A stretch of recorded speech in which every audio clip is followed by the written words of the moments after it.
Fizz, the tidal trickster.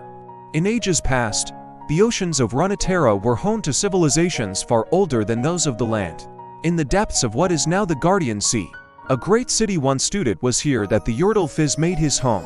He lived alongside the artisans and warriors of that proud, noble race. Even though he was not one of them, they treated him as an equal. And his playful nature and tall tales of adventures in the open sea made him welcome at any gathering. But the world was changing. The oceans were growing warmer, emboldening fierce predators to rise up from the deepest trenches. Other settlements had fallen silent, but the rulers of the great city could still not agree on how to deal with the threat. Fizz pledged to roam the seas in search of survivors or anyone who knew what had happened. Then, one dark day, the Gigalodons came.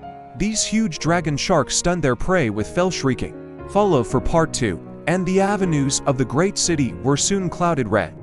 Thousands died in a matter of hours, the immense bulk of their killers, crushing towers and temples in a monstrous feeding frenzy. Scenting blood in the water, Fizz raced back, determined to join the fight and save the city. He was too late. There was nothing left of the city to save. When the debris finally settled, not a single living creature remained, nor any stone upon another, and the ravenous shoal had moved on. Alone in the cold depths, Fizz sank into mournful despair. As his Yordle magic began to fade, he let himself be carried by the currents, drifting in a catatonic torpor, dreaming away the millennia. It was only chance that reawakened him. A handful of copper coins fell from above, scattered to the seabed in the wake of a huge, wooden fish that swam upon the surface. This was no Gigalodon, but Fizz was alarmed nonetheless. Follow for part 3. Knew little of the world overhead, but surely no fish could survive up there. He ventured up and peered into the salty air for the first time.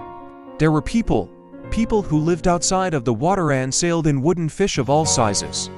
Fizz found the thought both frightening and exciting, that the curious gifts they cast into the water made it clear that they wanted to be his friends. In time, following their movements to and fro across the oceans, he came to the port city of Bilgewater. To the inhabitants of that lawless place, this strange and slippery creature quickly became something of a legend, tidal trickster, a spirit of the ocean itself. It is said that he can summon great beasts to do his bidding, hole a ship's hull with his stone trident, and breathe air or water as it suits him.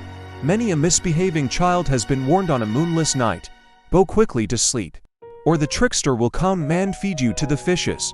Fizz is good-natured, but mischievous even for a Yordle, and delights in confounding the people of Bilgewater. The most seasoned fishermen know, just as the ocean may rise and fall, the tidal trickster is as likely to lead them into windless doldrums as to an easy catch that would fill their nets. Even so, Fizz does not take kindly to the greedy or selfish, and more than one haughty sea captain hoping to make a quick pile of silver has found that her mysterious guide has led her crew not to safety, but to shipwreck.